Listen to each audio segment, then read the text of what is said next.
For identity purposes, I can't really say anybody's name. Also, too, I think one of the people involved in one of the homicides is still on the loose. I had to have on a bulletproof vest. I gave 12 hours of my life to the local police department. You really signed up for this? And I gotta tell somebody about it, because if I don't tell nobody about it, I'm going to explode. Only been a few hours, but it felt like days. Only been days, but it felt like months. Only gone for a year, only go like once. Life moves fast when you do what you want. Hey y'all, this is Bree, and welcome back to Self-Discovery Diaries, where I share what I've learned and discovered about myself with you, in hopes that you will learn something too. Please make sure you like, comment, subscribe, share, and turn on the post notifications so you'll never miss an upload from me when I upload these types of videos. I want to sip this coffee real quick. You are curious of why I gave my natural life to the local sheriff's department. So let's get into it. I got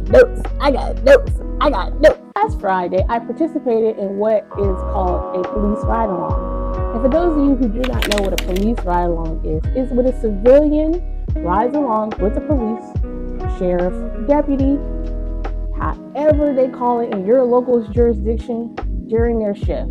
It's a way for the local law enforcement and the civilians to bridge the gap between the two. Civilians can understand more what happens in local law enforcement. Now, how I got into this type of thing, you ask? You can do it! I'm going to break down the steps I did in order to participate in the ride-along. So you have to first call your local sheriff's department and make an inquiry. And depending on your jurisdiction, you have to go through similar steps. I know some jurisdictions require you to go through the police academy. Some jurisdictions just allow you to, have a background check and meet certain requirements. Some jurisdictions might require other things. So if you are interested in doing a police ride-along, before you can do it, you have to call your local jurisdiction and inquire what is the requirements for a civilian ride-along. That's what it's called. So I called my local jurisdiction. They told me to come to the office. I did a background check. Then I sat down with a person, explained to me they only do, in my jurisdiction, they only do ride-alongs on Fridays and Saturdays. I picked a Friday, and the ride-along could be either a 7-hour shift or a 12-hour shift. Now, the way it was explained to me for my ride-along, I could have had the Friday shift from 5 in the morning to 12, or 5 in the morning to 6 in the afternoon.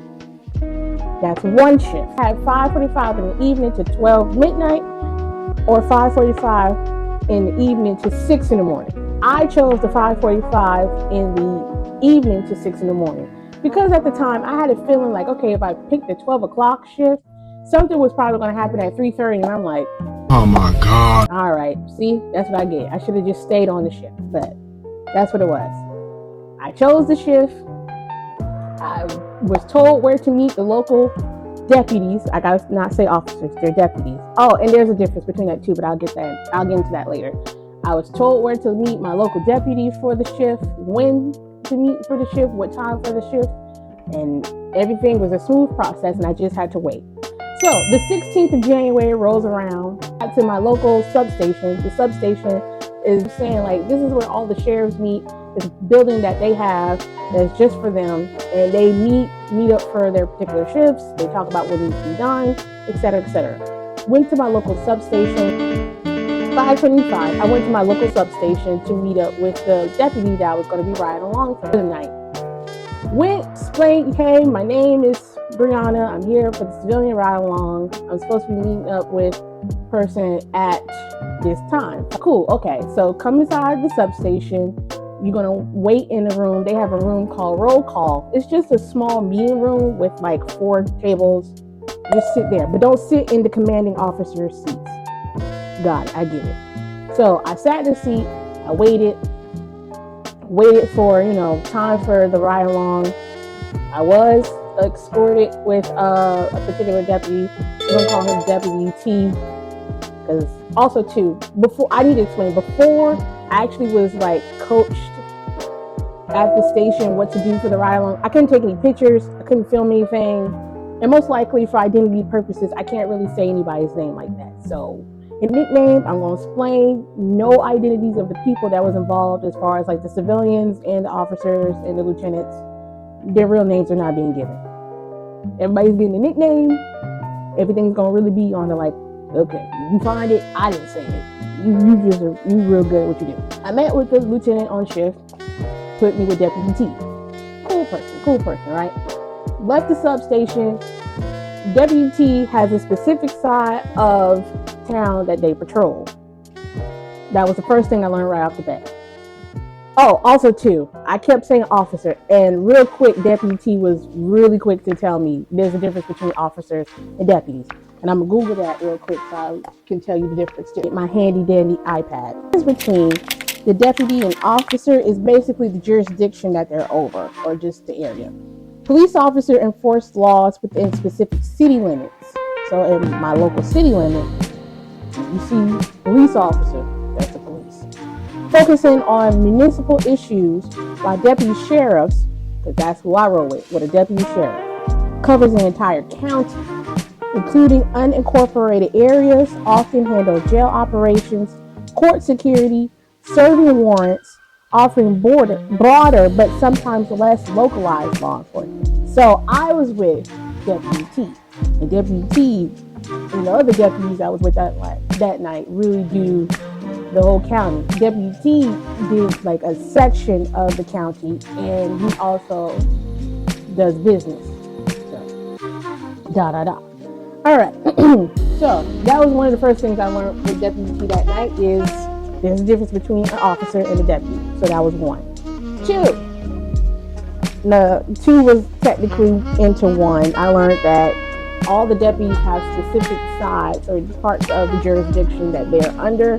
They can assist with other parts and other people in other parts of the jurisdiction, like Deputy T did that night, because Deputy T did go help someone else in a different part of the jurisdiction, but mainly stayed in their area of jurisdiction for most of the night because that's their area that they patrol.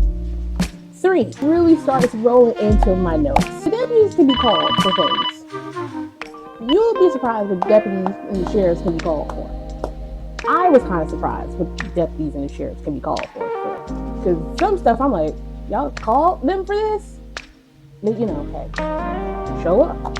The first call that me and Deputy T were called into was like we're just going to say housing dispute. We're going to call it. It's a housing dispute between two individuals. And this housing dispute was basically over toilet paper. Toilet paper? I'm going to let that sink in. It was over toilet paper. Now, I get it. In this economy, toilet paper really means a lot. But I was just sitting in this car like, they really called in a dispatch over toilet paper? At the end, because I didn't, when I was with WT when he first got called, I was like, oh, okay, I was reading along because he was showing me like, okay, this is how, the computers that you see in the car with every officer or deputy sheriff or whatever, that's really how like they keep log of like everything that they have to do that night. And I'm just reading over it. He was like, okay, type it up. He was like, click on this, see the little list. This is what this is, right? Okay, so I clicked on it, looked, I read, and it has notes because when you call into your local jurisdiction, it goes through dispatch. Dispatch types everything and it reads out to them what's happening. So in the notes, it was like, okay, this is a housing dispute and I'm like, oh, I'm already like, I did sign up to do the ride along, so all right, bet. So what I learned from Deputy T and all deputies, they have a cellular device that has GPS. Dispatch tells the address, they put the address in the GPS, get you to your way. So I thought personally they kind of just knew the layout of the land.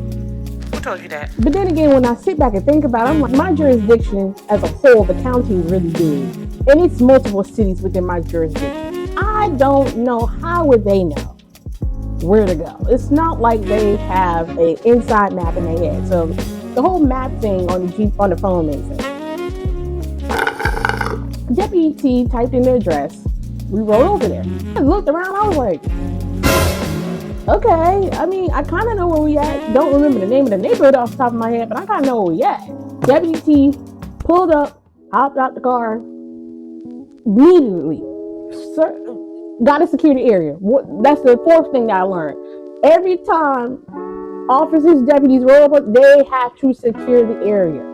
And the way they be securing the area and it's at night too, so it's like flashlight, weapon, ready. I'm like, Brianna, what have you gotten us into? at that moment, I'm like, you really signed up for this flashlight?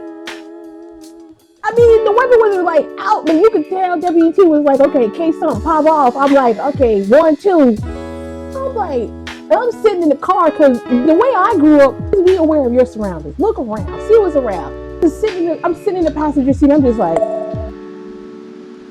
I'm looking around. I'm like, okay, I'm looking in the rear view mirror, like, is anybody coming? I gotta be like, hey, yo, honk the horn, do something, da-da-da.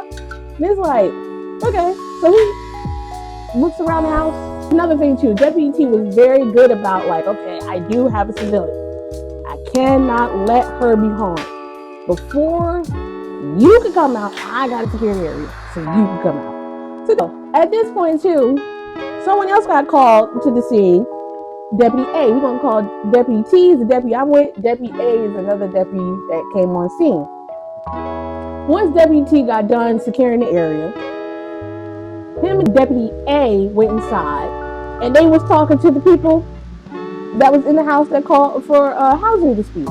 So when they called for the housing dispute, they figured everything was kind of okay and up and up. Like, you know, ain't nobody had nothing in there that could harm me or harm them or harm each other. He gave me this notebook. He was like, you're gonna take notes. You need to know what's going on. Grab your notebook. All right. Went up to the house, the door, saw the other deputy.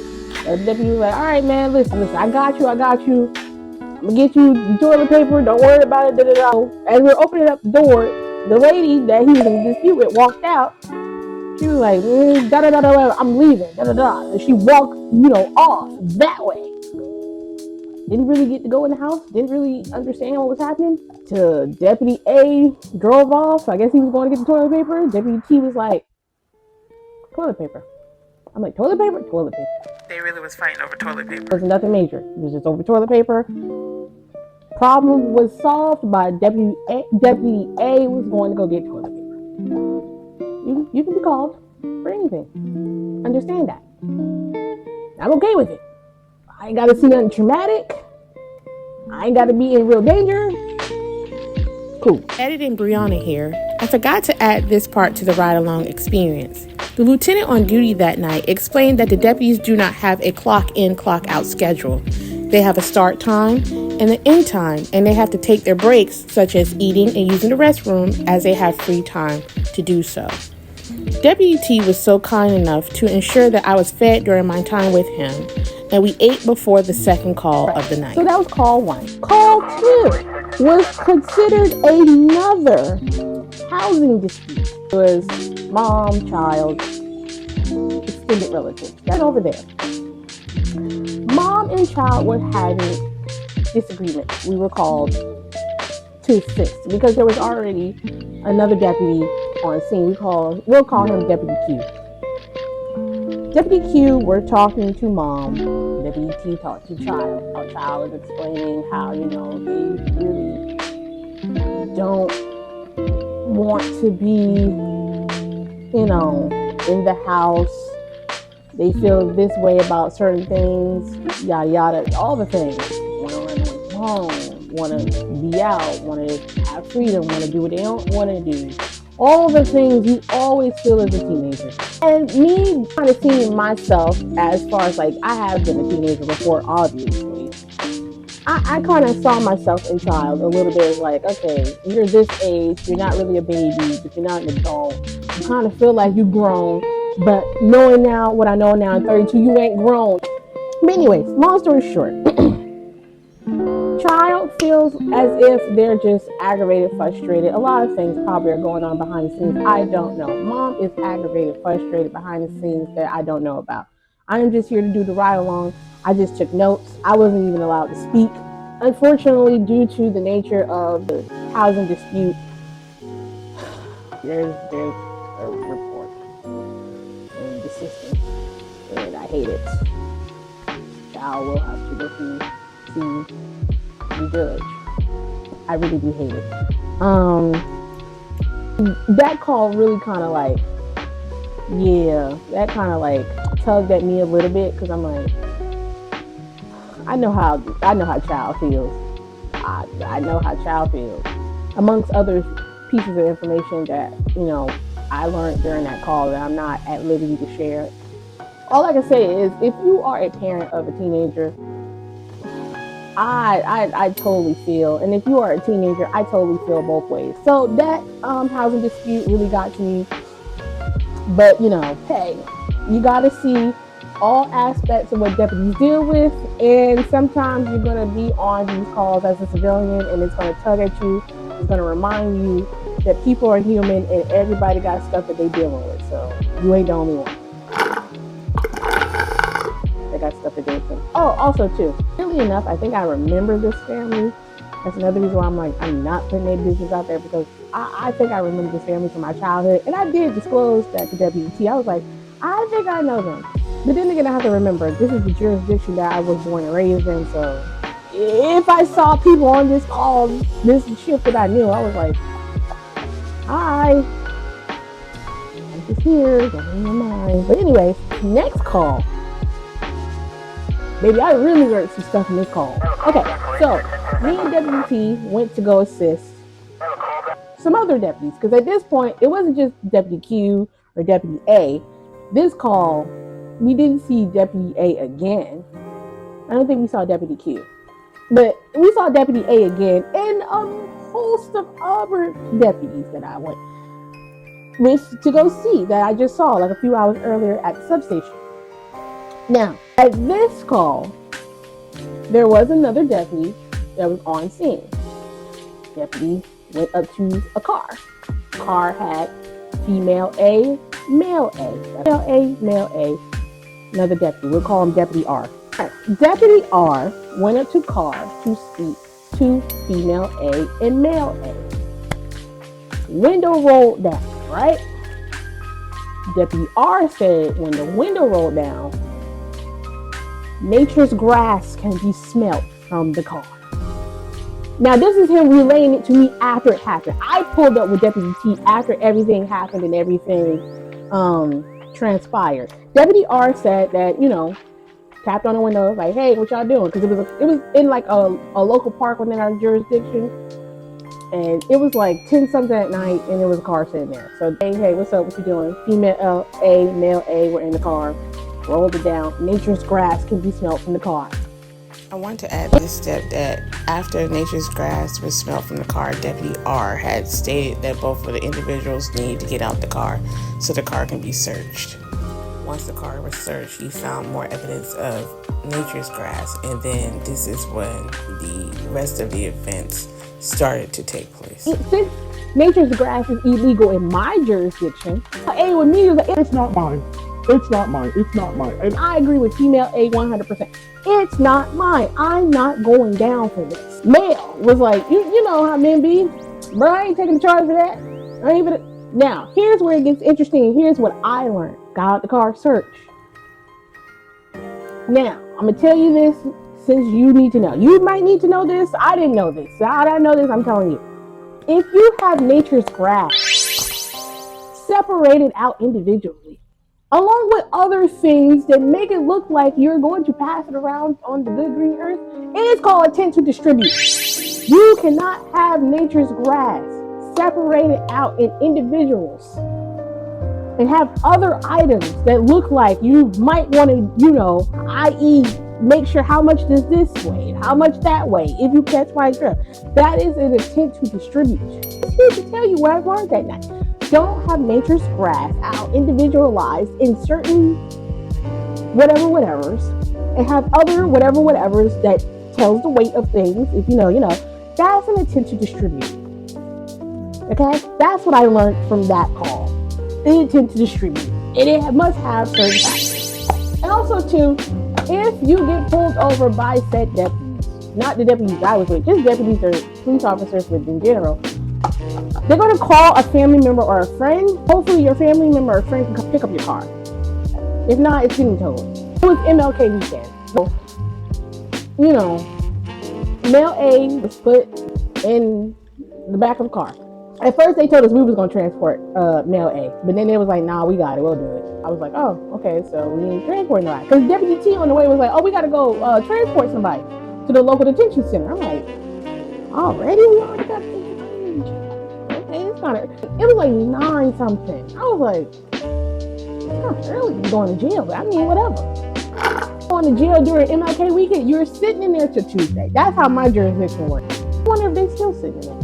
By the time we got there, female A, I don't know where she was. She got the heck up out of Dodge. That's probably what it was. Because I didn't even see male A. I heard the banging in the back of the car, and they had to call a family member of male A to come pick up the car. Because if male A's family didn't pick up the car, that car was going to be towed. And it was going to be towed to a lot. I had to wait till Tuesday to figure that out.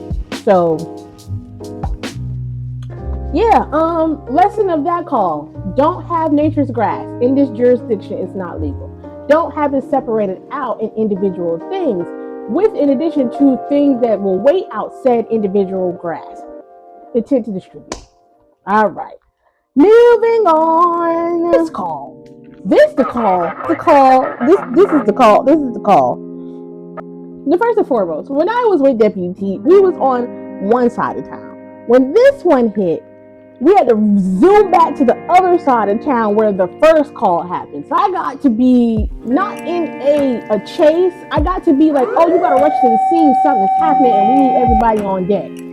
I was on that type of call. The whole speeding thing, I was like, bro, okay. So WT just did a mad dash to the other side of town within reason to go assist other deputies and other parts of law enforcement, which I learned about HEAT, which is like highway safety.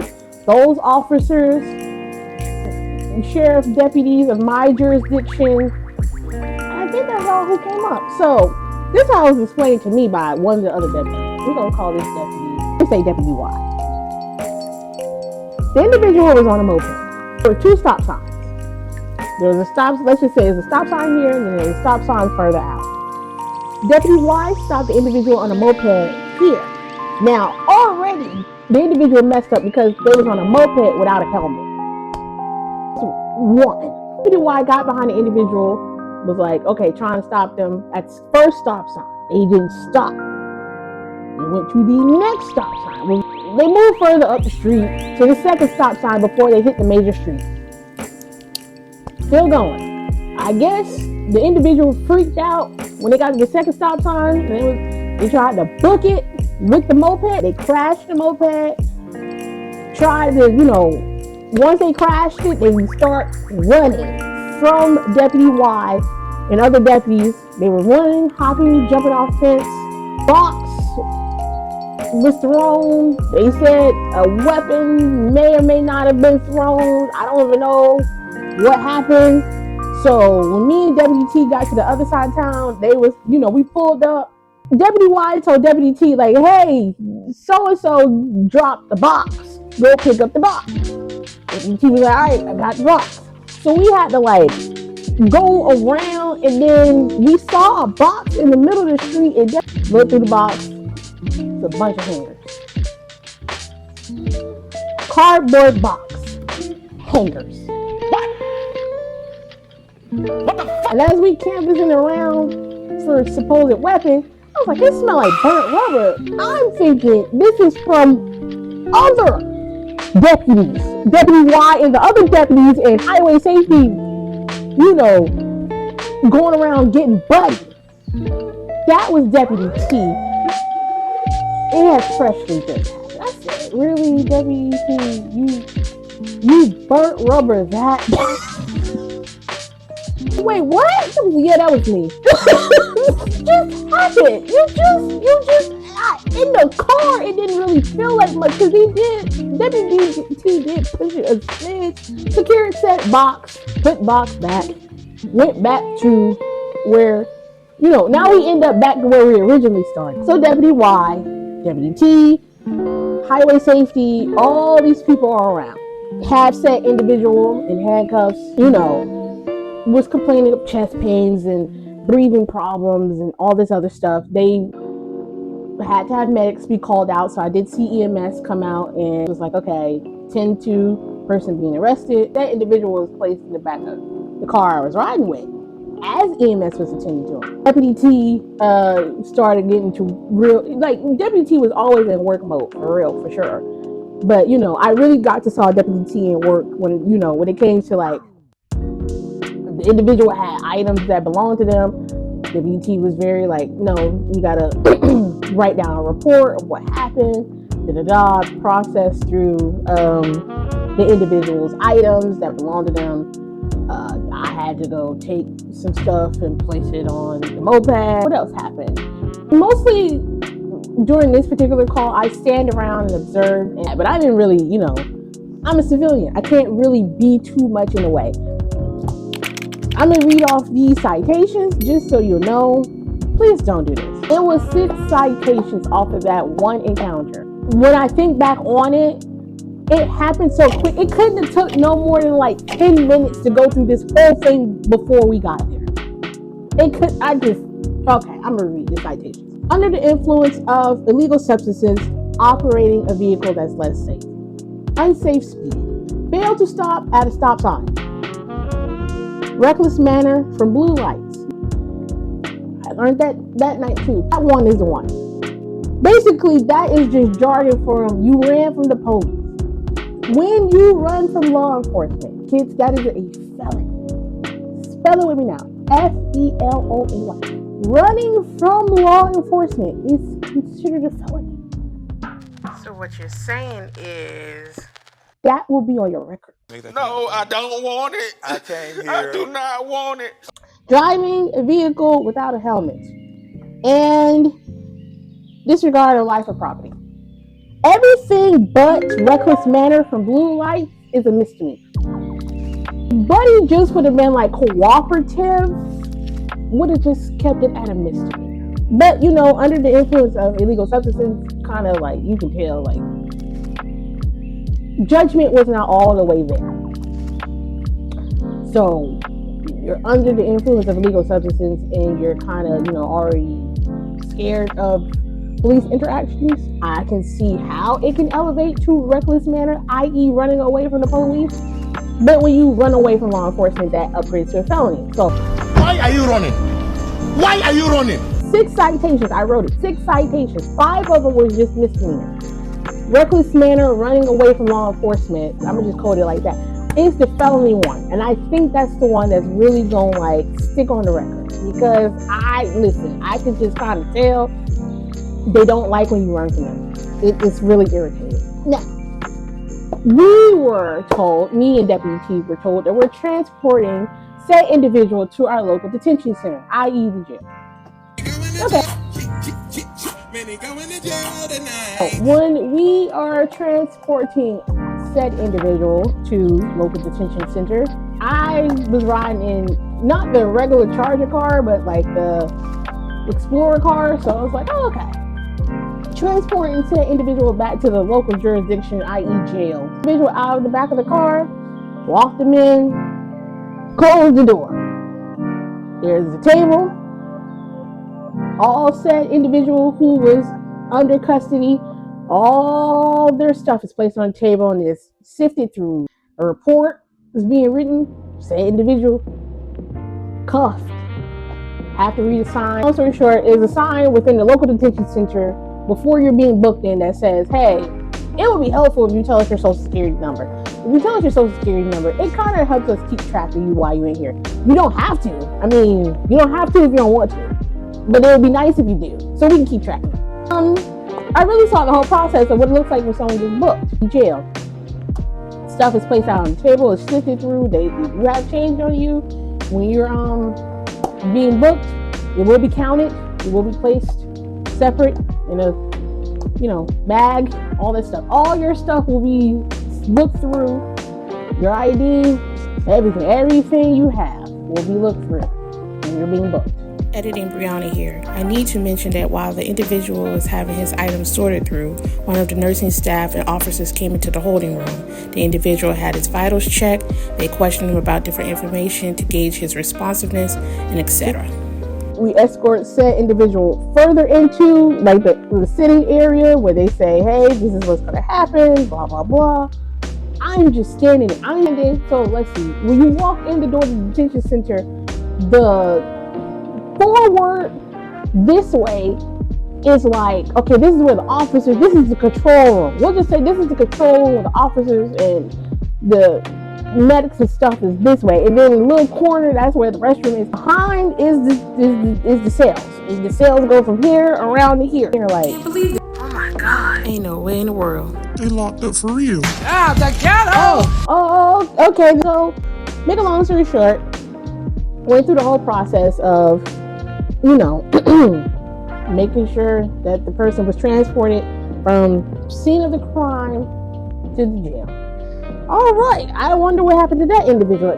That was a long one. And to be honest with you, that probably was the most jam-packed one of the night.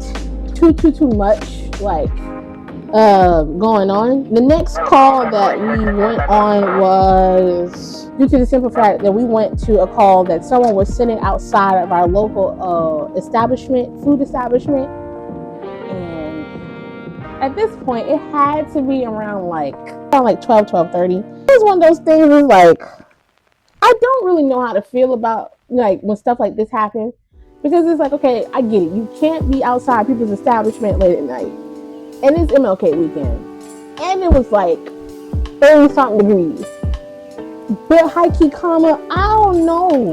It really be breaking my heart when I see individuals of unhousedness out late at night. Because it's bro, you really missed the opportunity to go to the shelters. And, I've never been in a shelter before myself. So I kind of don't know what shelters are. What is the capacity for shelters? What are the requirements for shelters?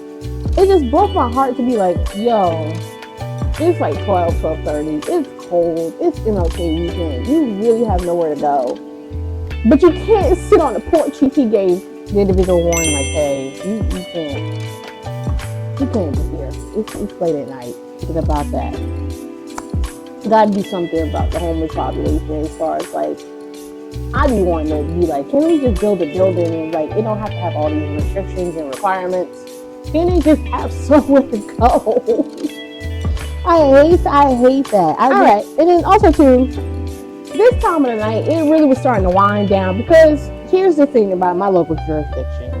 It was MLK weekend. Normally, that wouldn't have kept nobody inside. However, according to the other people that was on call that night, jurisdiction just experienced 2 homicides.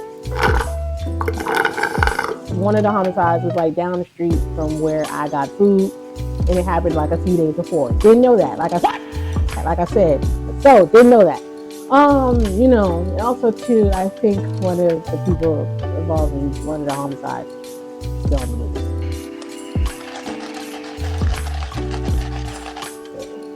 I need for them to hurry up and figure that out. That's scary. So people was kind of laying low due to the fact that they were still out looking for whoever was involved in that. So that's probably why it was kind of a little bit more drier than it normally would. But after that last call with the individual that was sitting on the porch, things kind of just mellowed out. Now, like I stated earlier, WT does business checks per jurisdiction. We just say it like that. So I did learn how to check businesses to ensure that, they're not being broken into or have been broken into. We did have one business.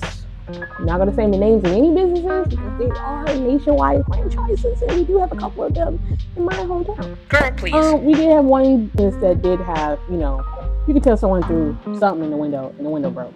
Not completely broke, but you could tell it's a little hole, and you know how stuff look when it's you threw something, but you didn't completely break the window. It's a hole, every glass is kind of cracked, and the alarm was going off. Deputy really did hop out cops and filmed on location with the men and women of law enforcement. All parties are innocent and proven guilty in court of law. He hopped out like that. And this is when I saw Deputy T was like flashlight with the, and I get it because the alarm is going off. It's like it's close to like 2. It's like close to 2 o'clock in the morning. And it's like, okay, who just tried to break into this establishment? Wait a minute. Had to go secure the area, flashlight, and I'm just sitting in the passenger seat like, Let me see. Look out the window. looking out the windows, looking around like, oh, wait. Because they very big on like, you got a partner with you. Your partner got to be able to say, hey, yo, somebody here. But yeah, WT, flashlight. Secured, went around the building. Was like, all right, nobody's here. So we had to write some reports. All that extra jazz. I'm like, and then that's really much it. The rest of the night really was just much like business checks, just to make sure that nobody was trying to break in to different businesses and establishments within my jurisdiction because of it. But all in all, that was it. That was the whole experience of my police ride along. But I want to say this. As I stated earlier, this is no way, shape, or form to glorify anything about law enforcement. I want to see, what is it like to be in the midst of law enforcement, and that is about as close as me as a civilian can get without actually saying, hey, I want to be a sworn officer. As I said before, you do have to sometimes go into the belly within the beast to understand the beast itself. That was my attempt at doing it. I do thank my local jurisdiction for allowing me the opportunity to be with them, to make sure I was safe, to make sure I felt comfortable. And all the deputies and other officers that I met that night, I do want to say, thank you for treating me with decency, kindness, and respect. Thank you for Deputy T for ensuring that I was safe with him the whole entire night. Thank you to Deputy T for, babysitting me and letting me ride. And I'm happy to see this. You were doing your job. You were being good. If you know, you know. That's been it. That was my first ever side quest. I hope to do more side quests in the future. I hope to bring more side quest adventures to you as an audience to encourage you to go on more side quests and do other side quests. So this is part of my side quest era. If you want to see other videos like this or watch other videos, because I am doing things in more as far as the running and fitness and health community, please make sure you like, comment, share, subscribe, and turn on your post notifications so you'll never miss an upload from me when I upload videos. Until next time, peace.